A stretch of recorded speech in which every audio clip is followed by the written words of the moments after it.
Ahí vamos. Muy buenas tardes a todos nuestros amigos. Muy bienvenidos al programa Desarrollo Sostenible aquí en la plataforma de Universal TV Digital. Estamos en el capítulo de Desarrollo Sostenible del programa Política, Desarrollo Sostenible y Tecnología. Hoy ya siendo sábado, 4 y algunos minutos más de la tarde.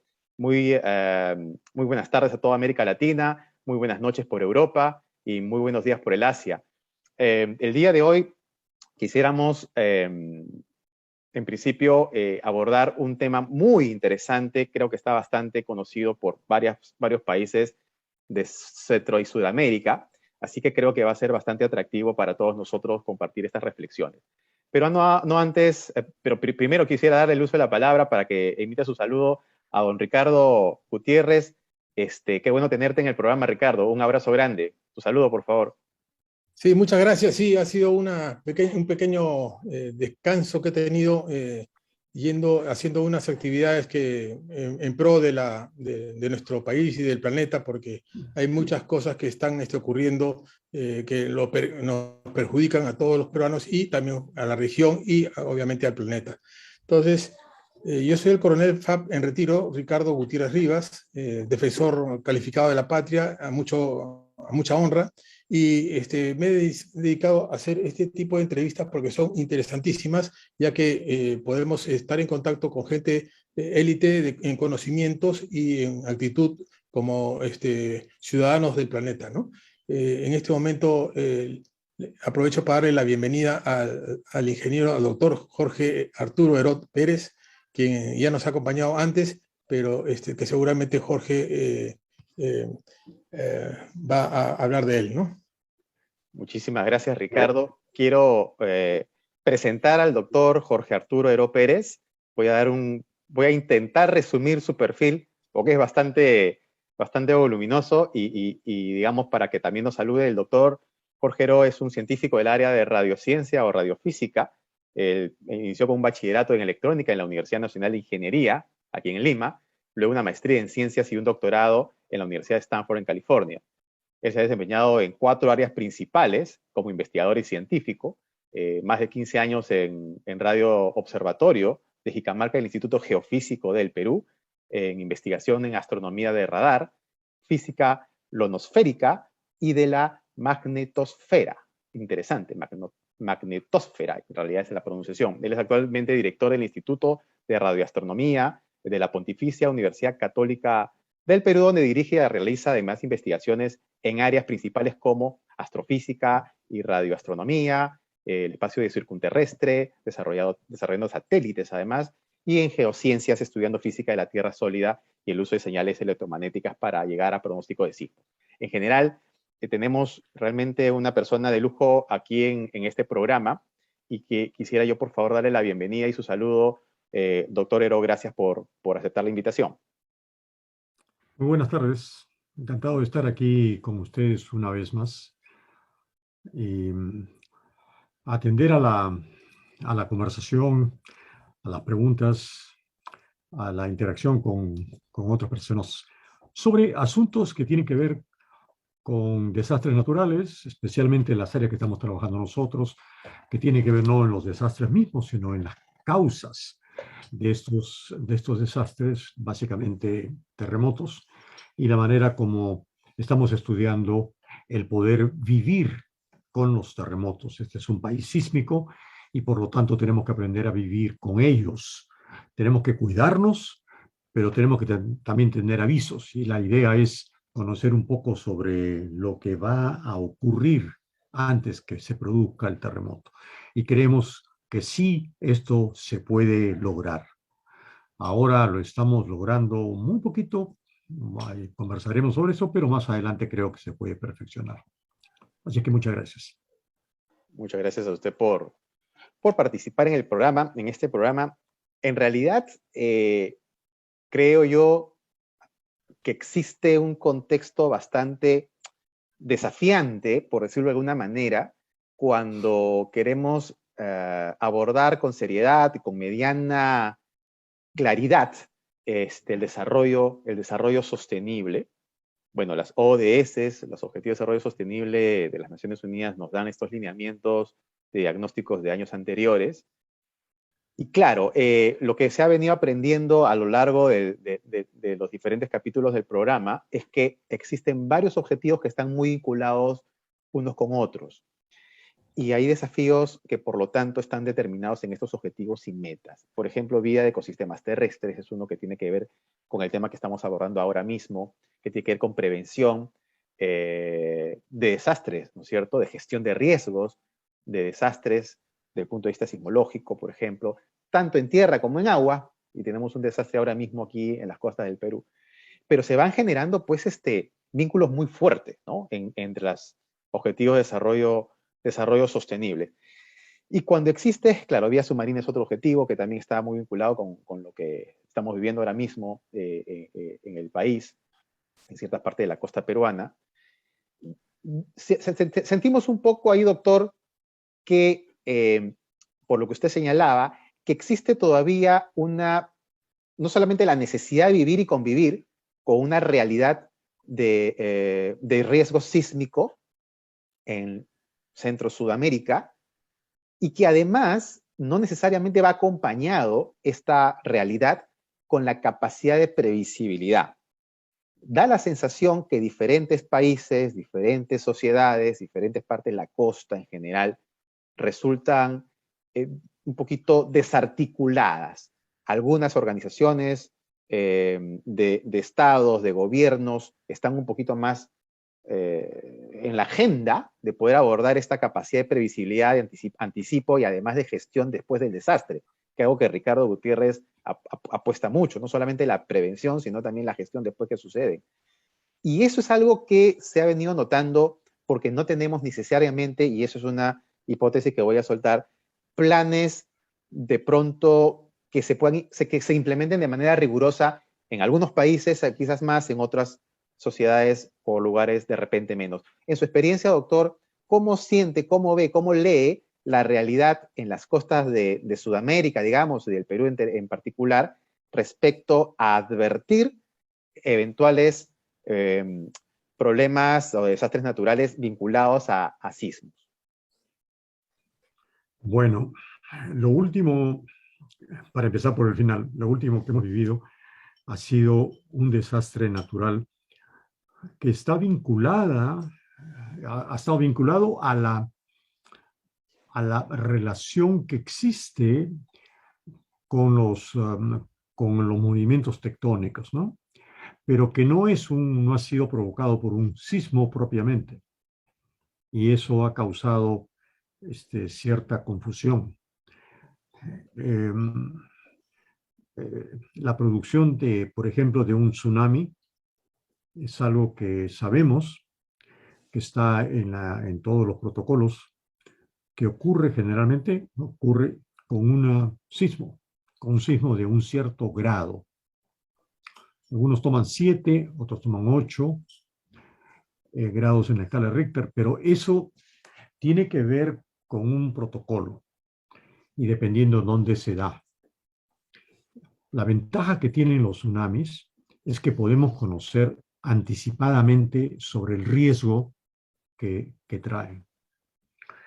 Con los sismos, con los terremotos, no sucede eso, porque hemos vivido siempre pensando que los sismos no son predecibles, que los sismos provienen desde tiempos inmemoriales de una relación con el castigo divino. Son tan elocuentes en su daño, los problemas que crean, que son atribuibles a solamente la acción divina en modificar la naturaleza de tal forma que produce una catástrofe que trae pues miles de muertes. Eso ocurre, el caso más estudiado, más dramático es el caso de la ciudad de Pompeya. Los que conocemos Pompeya nos hemos dado cuenta, yo he estado ahí y realmente es algo realmente dramático. Cómo hay todavía cuerpos ahí que los han dejado tal como estaban, porque fueron sorprendidos muy rápidamente por un aluvión enorme, que no dio tiempo para evacuar nada. Entonces, obviamente, pues esto te sorprende enormemente que la naturaleza produzca este resultado. Sin embargo, lo que nosotros estamos haciendo es justo pensar que podían haber algunos premonitores, algunas señales que se dan antes de que ocurran los sismos. Si pensamos cómo es el proceso, y efectivamente lo que hemos hecho es que algunos fenómenos que se vienen dando también desde la época de los romanos y de la época de los griegos anterior a los romanos en el Mediterráneo y en muchas partes, por ejemplo, en el Perú. Los españoles llegan al Perú por Piura en 1532. En 1540, los españoles estaban ya ocupando la ciudad del Cusco y se produce un gran sismo en 1540. En las crónicas aparecen narraciones de lenguas de fuego que salían de las piedras. En varias construcciones incas salían estas llamaradas, le llaman lenguas de fuego, que en realidad no era fuego, ni eran lenguas. Se trataba de emanaciones de un flujo de partículas eléctricas, partículas cargadas, semejantes a las partículas que crean las auroras. Okay. Auroras boreales y las auroras australes. Una especie de descargas, ¿no, doctor? ¿Puede ser? Así es. Correcto. Descargas eléctricas. En el caso de las auroras, son partículas que vienen del Sol y que llegan a la región de la magnetosfera, precisamente, y el campo magnético se encarga de dirigirlas, de desviarlas por una propiedad física que tiene el campo magnético. Una partícula eléctrica no puede atravesar una línea de fuerza del campo magnético, ¿no? El campo magnético se le representa, lo hemos estudiado desde la secundaria, en el colegio se representa por líneas de fuerza, curvas, que van desde el polo norte hasta el polo sur. No circulares exactamente, pero tienen una curvatura y completan desde el polo norte hasta el polo sur. Esto forma una especie de coraza alrededor de la Tierra. Las partículas que llegan no pueden atravesar perpendicularmente porque la propiedad del campo magnético es hacer que las cargas eléctricas se desvíen. Correcto.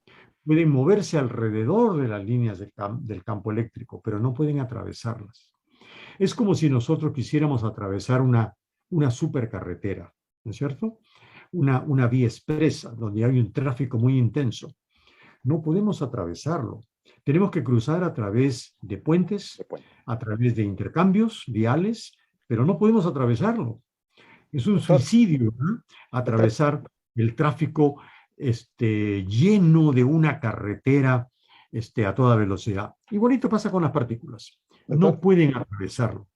Si me permite, doctor, aquí significa que estas descargas que usted está describiendo muy bien, que emanan, que salen con mucha fuerza, seguramente de la Tierra, advierten que en pocos, no sé si minutos u horas, podría haber un movimiento sísmico. ¿Eso hemos entendido? A eso voy. Para terminar con estas descargas en el campo magnético, lo que sucede es que algunas partículas, cuando el flujo de partículas del Sol es muy intenso, especialmente las épocas de actividad solar que ocurren cada 11 años muy intensas, estas partículas logran atravesar, son muy energéticas y logran atravesar el campo magnético y caen hacia la superficie. Cuando llegan más o menos a 80 kilómetros de altura, la atmósfera ya es suficientemente densa para que las partículas golpeen contra las partículas neutras de la atmósfera, en helio, hidrógeno, pero también oxígeno y nitrógeno, y entonces producen luces. ¿Okay?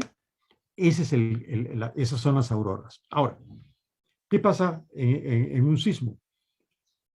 Existen partículas eléctricas que brotan de la Tierra, porque la presión de una capa tectónica contra la otra, o la subducción, que es cuando la capa se mete debajo de la otra capa, como sucede en las costas del Perú, en las costas de Chile, en las costas hacia el norte de Ecuador, de Colombia, de Centroamérica, no de California, porque en California choca, pero continúa en el estado de Oregon, en el estado de Washington, en el Canadá, Alaska, toda esa zona, las capas se meten una debajo de la otra.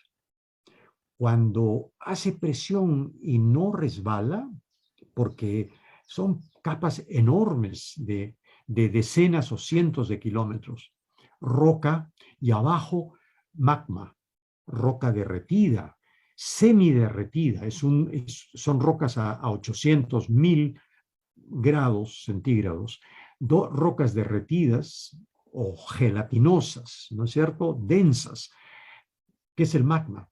Eso hace que no resbale hasta que de pronto hay un resbalamiento. El resbalamiento es el sismo. El movimiento. Pero antes de eso, produce cargas eléctricas. Y esas cargas eléctricas suben hacia la superficie.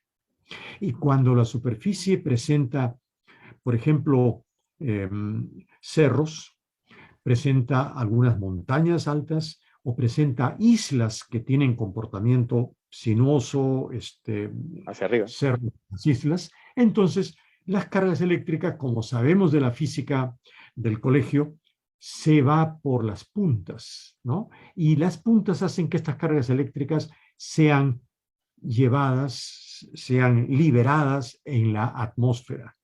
correcto. Entonces es al revés. En las auroras boreales, las partículas vienen de arriba, ¿no es cierto?, del viento solar. En los sismos vienen de abajo hacia arriba. Pero el efecto es el mismo. Golpean estas cargas contra los átomos que conforman el aire y producen luminiscencia. Una luminiscencia muy parecida a las auroras.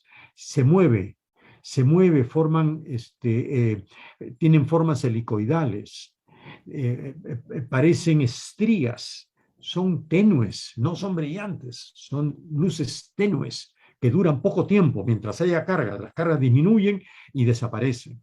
No suben mucho, porque la atmósfera cerca de la Tierra es mucho más densa que la que están arriba, a 80 kilómetros de las auroras boreales. Eso producen estas lenguas muy largas, muy extensas, que se ven lindas, preciosas, de varios colores.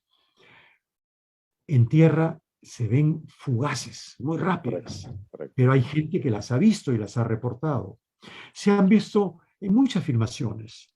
Se han visto en Lima, se han visto en toda la costa peruana durante el sismo del año 2007, cuando se produjo en Pisco.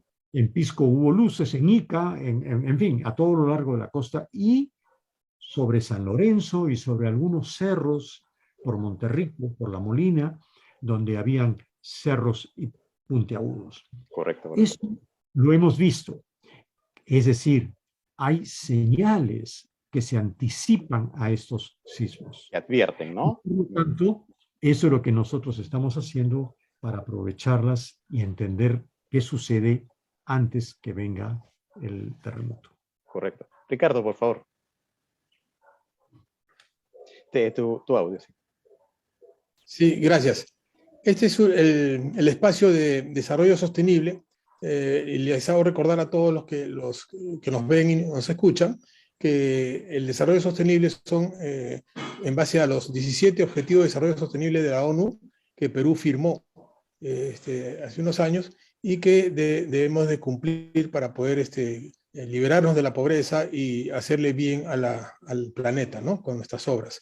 Entonces, y que nosotros no estamos preparados para recibir los desastres ocurridos por la falta de previsión, porque ya sabemos que la naturaleza, pues, en el caso de los sismos, la placa tectónica se mueve entre 8 y 10 centímetros por año eh, debajo de la placa sudamericana, y tenemos un silencio en 1746 y que destruyó casi todo Lima y el Callao. Considerando todo esto, ¿qué acciones de prevención sugeriría el Sistema Nacional de Gestión de Desastres, de Riesgo de Desastres, que es el SINAGER? Y haciendo recordar de que todos acá somos parte del Sistema Nacional de Gestión de Riesgo de Desastres, llamado también SINAGER, pero que lo lidera el gobierno y los diferentes ministros evitar que estos desastres nos ocurran. A Doctor, ver, adelante. se entrecortó un poco la Disculpa. pregunta, pero creo que la pregunta venía dirigida a mí, me perdí esa parte. Sí, ¿Sí? sí. Ya, ¿Qué acciones de prevención sugeriría a los directamente responsables del Sistema Nacional de Gestión de Riesgos de Desastres? perfecto. A ver, nosotros hemos venido planteando desde hace varios años, dando conferencias, hemos hablado de todo esto, hemos hablado del sismo exactamente de 1746, porque hubo luces. Hay reportajes que hemos recogido nosotros, publicadas, que hubo luces. 3 semanas antes hubo luces. Ahora sabemos que las luces no son buenos indicadores porque no siempre se producen de noche. De día no se pueden ver porque son luces tenues. Entonces, las luces no siempre se producen en las mismas condiciones. Hay muchos sismos que han reportado luces. Hay otros que se han visto con 3 semanas, con 2 semanas, con 3 días, o simultáneamente con el sismo. Hay varias cosas que nosotros venimos estudiando, pero que no conducen, ese método no conduce a un proceso que nosotros hayamos recomendado, ¿no? Son simplemente maneras de visualizar que hay fenómenos eléctricos que nos dicen, que nos pueden decir muy bien lo que va a suceder. Pero el método mismo no es uno de nuestros favoritos. Hay otras cosas que estamos haciendo que sí nos permiten tener una estadística y tenemos una tasa ahora de aciertos muy alta, cerca del 80% de tasa de aciertos con los instrumentos que tenemos en el área de Lima. Entonces, lo que nosotros hemos propuesto es aprender a vivir con los sismos. Y hemos creado un lema que, que toma prestado las formas de una frase muy importante del himno nacional, de nuestro himno nacional, ¿no es cierto? Nuestro himno nacional dice: somos libres, seámoslo siempre. Ese es el grito más importante del canto, ¿no? Del coro del himno nacional peruano. Somos libres, seámoslo siempre. Es un deseo, es una voluntad expresada, un requerimiento, ¿no es cierto?, de que seámoslo siempre. Nosotros hemos tomado más o menos esa estructura y hemos creado una que dice: somos sísmicos, serémoslo siempre. Porque es una consecuencia. Que somos sísmicos y que no tenemos cómo sacudirnos de eso. Nos podemos ir al Brasil, por ejemplo, y ahí no hay una sismicidad muy explícita. De vez en cuando hay alguno, pero casi nada. Pero si vivimos en el Perú, tenemos que vivir con sismos. Somos sísmicos y vamos a serlo siempre. Seremoslo siempre. Por lo tanto, ¿cómo hacemos para vivir con los sismos? Bueno, algo muy parecido a la manera como, por ejemplo, en la costa este de los Estados Unidos, especialmente en Florida, en el Caribe, en México, en el Golfo de México, se ha aprendido a vivir con los huracanes. Como en países donde, o ciudades, porque en el Perú también hay lluvias muy fuertes, pero en ciudades grandes, nosotros no tenemos una ciudad grande que tenga, bueno, Arequipa es una ciudad grande y Arequipa tiene lluvias, pero en Lima, por ejemplo, no conocemos lluvias torrenciales, ni nada semejante. Pero en los países que sí tienen lluvias, no dejan de mirar todos los días el pronóstico meteorológico. Y la gente sabe si lleva un paraguas o no lleva un paraguas consigo antes de salir de casa en las épocas de lluvias. Bueno, algo parecido es lo que tenemos que hacer. Leer todos los días un informe sobre la probabilidad de un sismo en la zona en que vivimos y saber a qué atenernos. Si debemos de ir, por ejemplo, por una zona donde hay cerros y puedan haber derrumbes, mejor evitamos ese camino en el caso de que se vaya a producir un sismo. O si vamos a efectuar una recepción, supongamos que no existe pandemia, que no existe cuarentena y que podemos vivir una normalidad antigua, ¿no es cierto? Y tener una recepción en algún lugar, en una azotea, un edificio alto en la ciudad.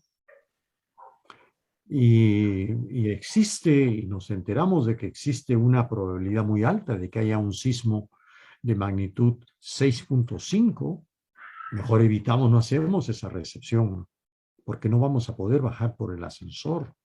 Si estamos en el piso 20 o 25 de un edificio y ahí hay un restaurante y tenemos mucha gente, vamos a tener un pánico con un sismo 6.5. Entonces, Doctor, mejor no lo hacemos ese día. pero A eso contamos con esa, perdón, doctor, pero contamos con esa data, o sea, hay información disponible, digamos, como para estar advertidos en horas o menos. A ver, para contestar esa pregunta le tengo que decir que tenemos todos los elementos para acercarnos a eso muy rápidamente.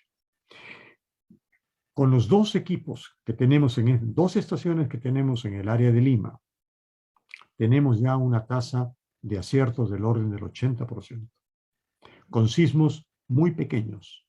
Sismo que en algunos casos ha sido de 3.1, casi insensible, con sismos 3.6, 3.8.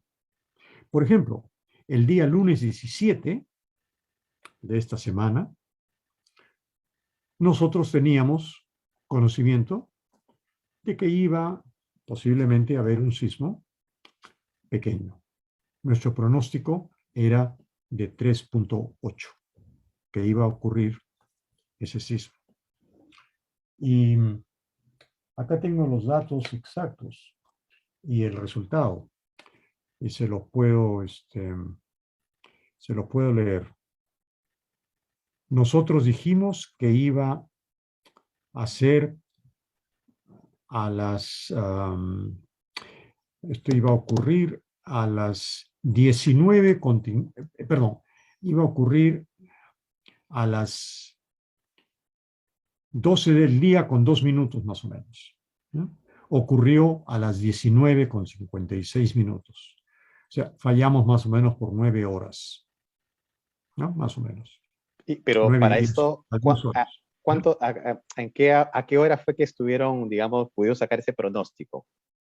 Lo sacamos con aproximadamente 2 semanas de anticipo. Okay.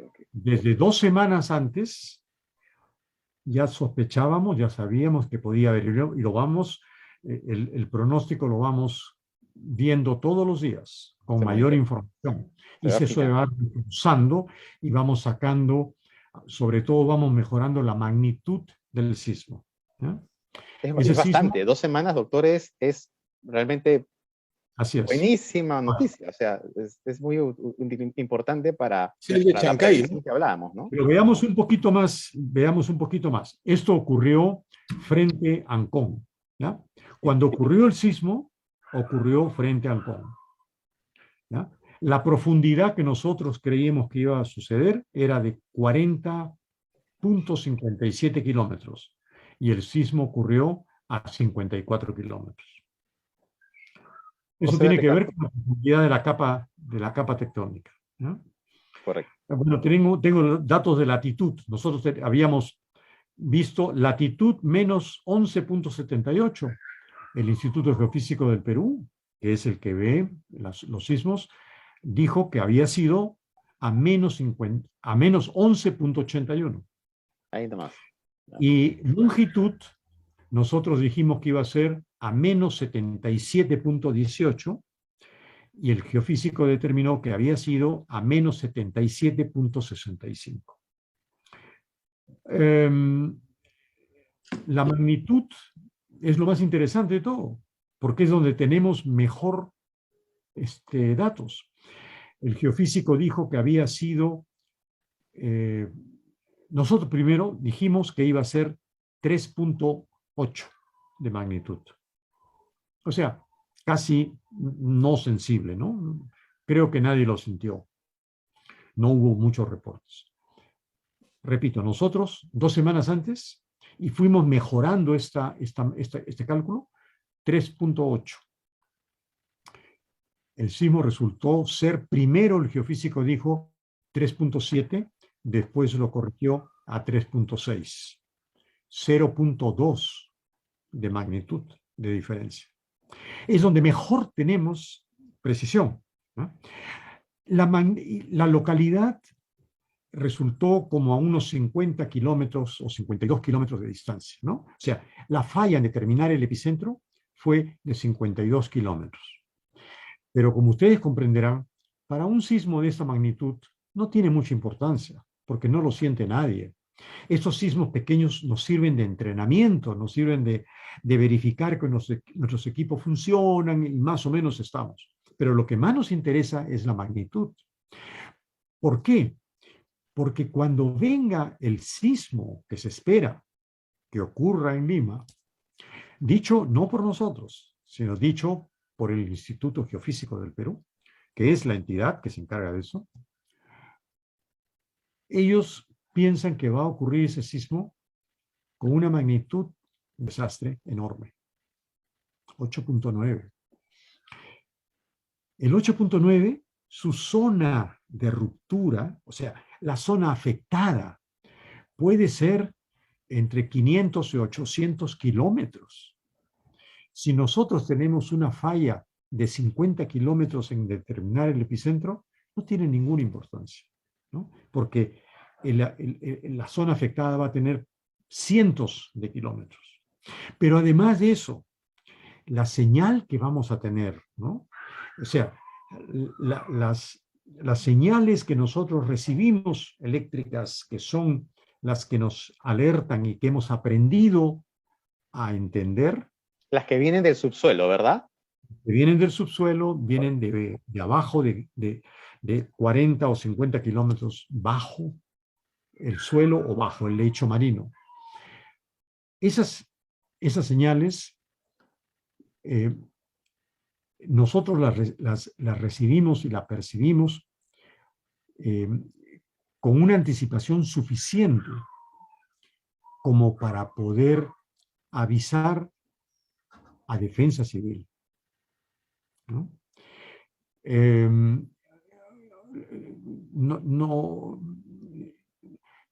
No podemos tener mayor certeza porque nos faltan instrumentos. Imagínense una ciudad de la dimensión de Lima, que tiene ya, según cálculos, extrapolaciones, tiene más de 12 millones de habitantes. Es una ciudad muy grande. Que tengamos solamente 2 estaciones es muy poco. Doctor, y el instituto... Alrededor de Lima necesitamos 10 estaciones, por lo menos.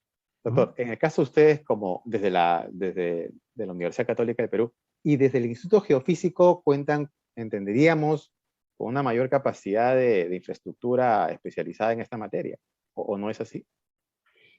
El Instituto Geofísico, bueno,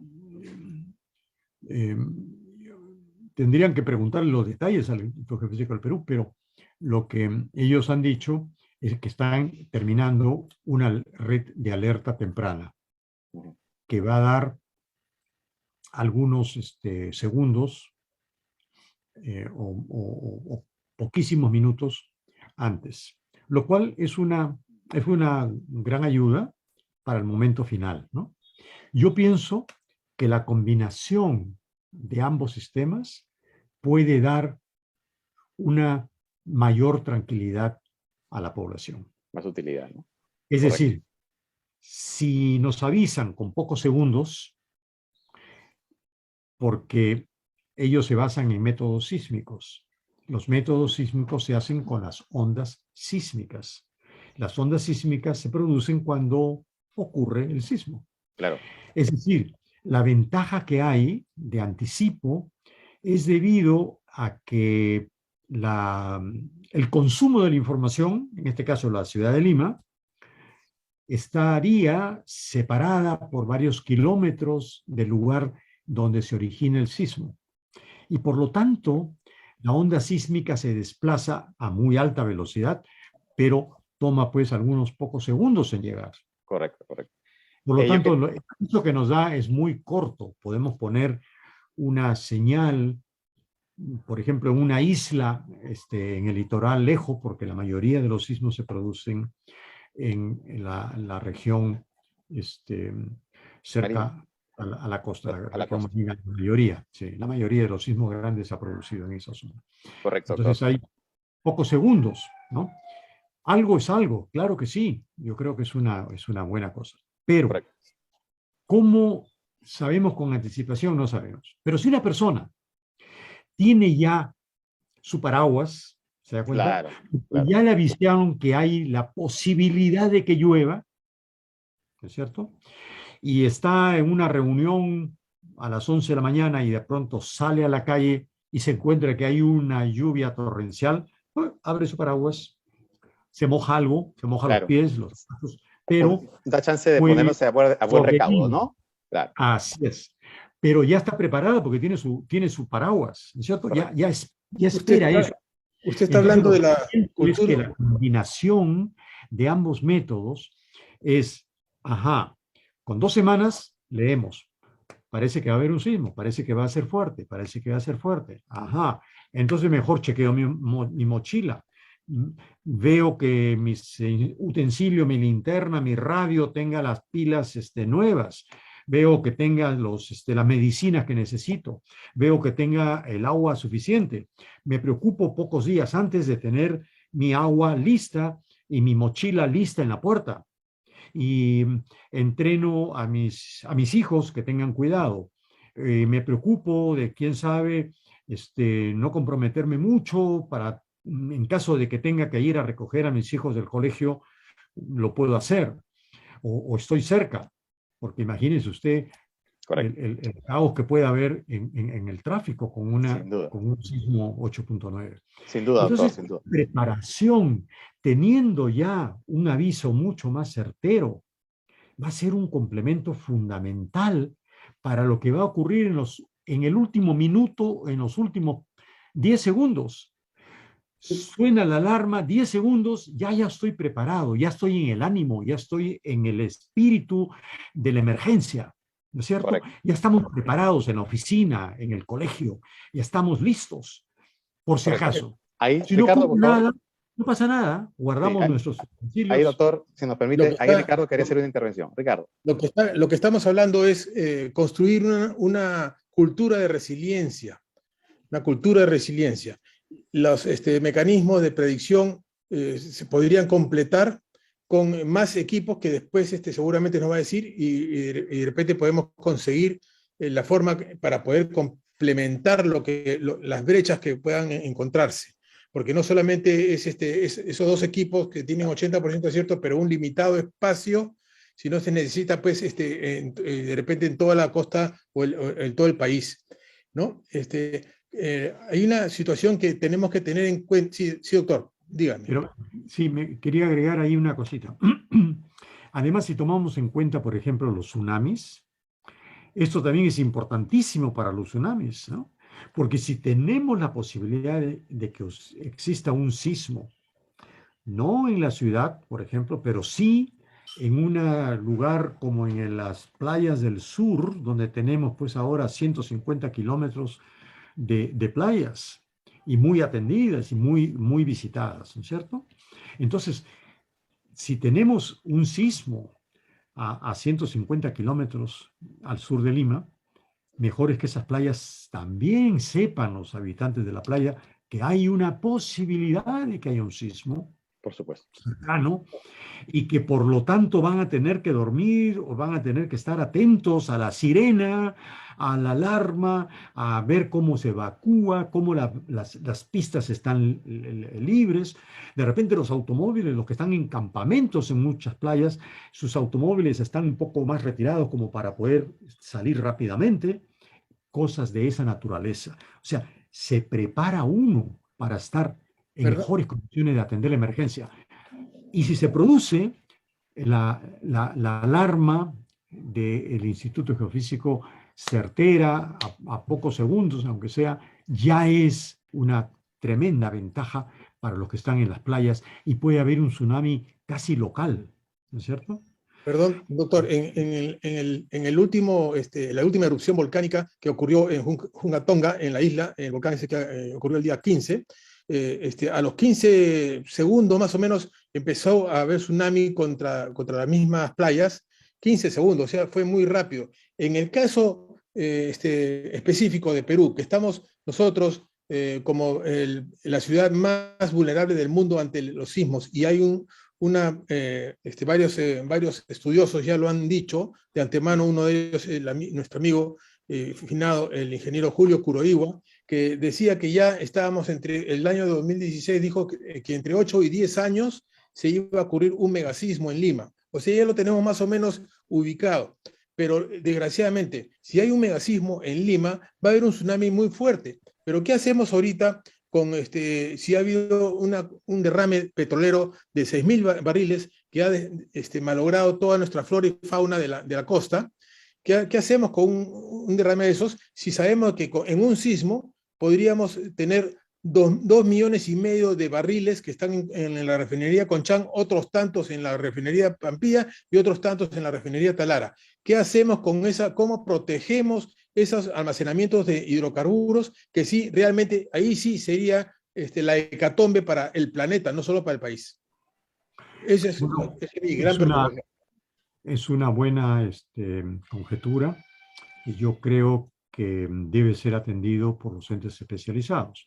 Yo le puedo decir muy poco sobre eso, solamente consideraciones generales, que primero reaccionar de manera positiva a lo que se ha mencionado, en el sentido de que necesitamos acciones, claro que sí, necesitamos planes.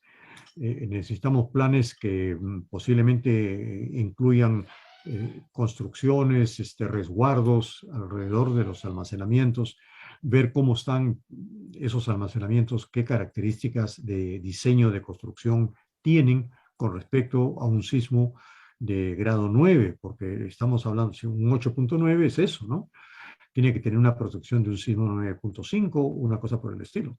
Si no lo tiene, entonces hay que reforzarlos, no, y efectivamente el daño no solamente sería para nosotros como país, sino sería para muchos otros. Entonces, yo creo que es necesario que lo veamos.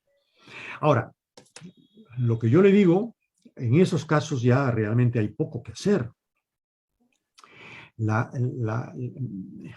El estar premonido con 2 semanas de anticipo, ¿no? O 3, quién sabe, más o menos ese es el plazo. Por ejemplo, el plazo que hubo en el sismo de Lima, 1746, el más grande que hemos tenido, y que algunos dicen, no se sabe, no habían sismólogos, no habían sismómetros, no había nada de esto, la escala de Richter no se había inventado, etcétera. Entonces, no podemos saberlo, pero fue muy, por las consecuencias, fue sumamente alto, y algunos piensan que ha sido algo así como 9.6. Pero no importa, lo que importa es que tenemos que estar preparados para algo semejante, para algo muy grande, ¿no?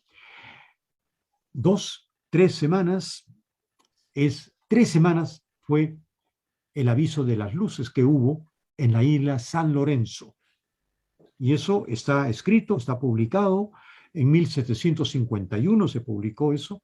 y hay un recuento de todo lo que sucedió y de las consecuencias de las luces, los temores que había, se pensaba en recuerdos bíblicos, castigo divino, ángeles incendiarios, con flechas, incendiando la isla San Lorenzo, porque, etcétera, ¿no es cierto? Hubo muchas represalias, eh, gente que salió a apedrear mujeres y cosas por el estilo, cosas desastrosas por razones de místicas, ¿no? En fin, pero lo importante es que las alertas las tenemos que saber interpretar de manera inteligente, de manera sistemática, y eso es lo que estamos haciendo. Venimos haciendo investigación desde hace 12 años, desde el año 2009, experimental, y tenemos mucha información acumulada. Doctor, ¿y los Lo científicos? hemos tenido es... Perdone que le corte, doctor. Para continuar. Sí, doctor, perdone que le corte. ¿Y los científicos están siendo convocados? ¿Están siendo tomados en cuenta? ¿Hay alguna especie de, digamos, de espacios, no sé si formales, consultivos, que pudieran tomar en cuenta la iniciativa de investigación privada con la pública, con las políticas? ¿Cómo está funcionando eso? ¿Cómo lo aprecia? Sí. Mire, nosotros primero hemos hecho algunos intentos con apoyo estatal. Ese es un tema que obviamente corresponde al ámbito del Estado, y hemos hecho varios intentos. Postulamos una vez a un programa de la ley 3039 para obtener fondos para investigación versus impuestos, ¿no?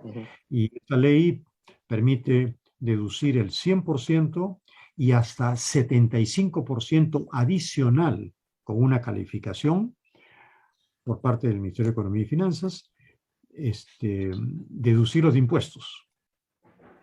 Lamentablemente el proceso tomó tanto tiempo, tomó 10 meses para calificarnos como investigadores, porque, en fin, no quiero entrar en mayores detalles, pero así es el proceso. Y cuando ya teníamos los requisitos establecidos, llegamos tarde, porque la empresa ya había comprometido los fondos en otros proyectos. Entiendo. Entonces empezamos a buscar. Hemos hecho exposiciones en INDECI, hemos tenido la visita de autoridades de INDECI, hemos tenido la visita del ministro de Defensa, a la cual pertenece INDECI. Ha habido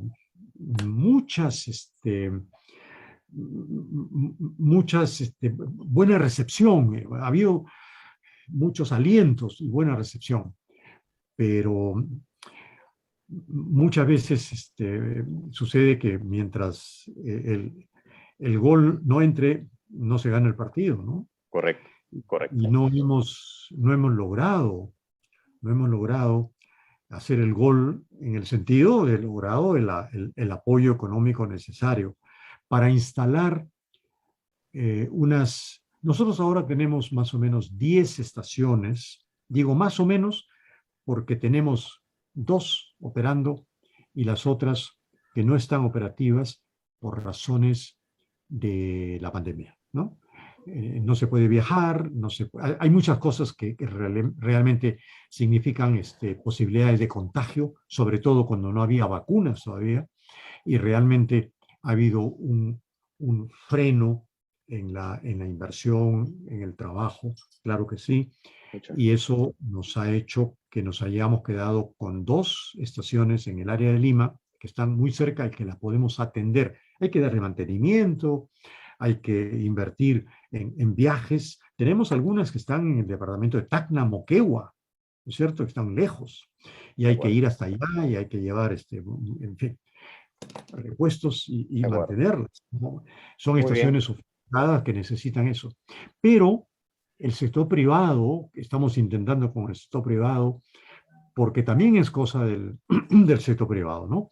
Empresas que, que podrían preocuparse por su entorno y por apoyar con esto varias empresas, ¿no? Hacer un fondo y estamos camino a eso.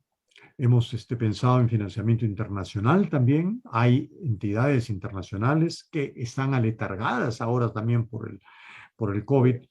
pero que necesitamos recurrir, volver a ellas, porque hay organismos internacionales que podrían perfectamente apoyar. Y la verdad es que lo que se necesita no es mucho dinero si se compara con los beneficios Por que los habría beneficios, por supuesto, y no por solamente supuesto. salvar vidas humanas, miren luego las ventajas, salvar vidas humanas, que según INDECI son algunos cientos de miles de personas que fallecerían en los primeros 3 minutos. Discapacitados y heridos, que se podrían quedar discapacitados de por vida, ¿no es cierto? Los que sobrevivan. Y además de eso, hay cosas materiales que se pueden salvar, cosas materiales de enorme valor. Por ejemplo, mire usted la cantidad de información que existe en computadoras, en Claro, laptops. salvaguardarla, claro. ¿Cuántos alumnos tienen cosas? ¿Cuántos investigadores? ¿Cuántas personas? ¿Cuántas amas de casa? ¿Cuánta gente? ¿Cuántas empresas? ¿Cuántos ejecutivos y trabajadores de empresas que trabajan con laptops? Una laptop que le cae un libro encima, que le cae un ladrillo, que le cae cualquier cosa encima con un terremoto. De acuerdo. Puede ser que no le pase nada, pero la laptop y el disco duro y los discos duros externos y toda la información, ¿cuánto vale esa información? De Y acuerdo. eso se Muy puede bien. poner a un recaudo. Muy bien, doctor. Le agradezco mucho su participación y el detalle con el cual nos ilustra la toma de conciencia de cómo estamos actualmente y cómo deberíamos seguir abordando esta problemática no resuelta de estar advertidos, preparados, con infraestructura, con monitoreo previo y, por supuesto, de hacer alianzas también público-privadas. Muchísimas gracias, doctor. Ricardo, para un poco Sí. para despedirnos del programa, por favor, tu palabra. Muchas gracias. Sí, lo que quería era simplemente antes de terminar, era sugerirle al gobierno o a los líderes que están en el Sistema Nacional de Gestión de Riesgo de Desastres, que ya es hora de que hagan su plan de evacuación de Lima. No existen rutas de evacuación, no existen destinos de evacuación, a dónde va uno a evacuar, en caso de que no se pueda vivir en Lima, por un gran megacismo no permitiría tener agua, comida y vías de comunicación. Entonces, ¿qué vamos a hacer ahí? Y sobre todo, resguardar los almacenes de combustible que están en las refinerías Conchán, La Pampilla, Talara, etc. Porque Perfecto. si no sería pues un desastre mundial. Muchas gracias por todo. Espero que les haya gustado el programa. Muy agradecido, doctor. Un placer haberlo tenido por acá en Universal TV Digital. A todos nuestros amigos y audiencia, muchas gracias por conectarse, por seguirnos y por favor vean nuestros videos en las redes sociales. Muchas gracias, que estén bien, bendiciones, doctor, muchísimas gracias y Ricardo, un abrazo Gracias por la grande. invitación. Buenas Bendiciones tardes. para todos. Muchas gracias. Gracias.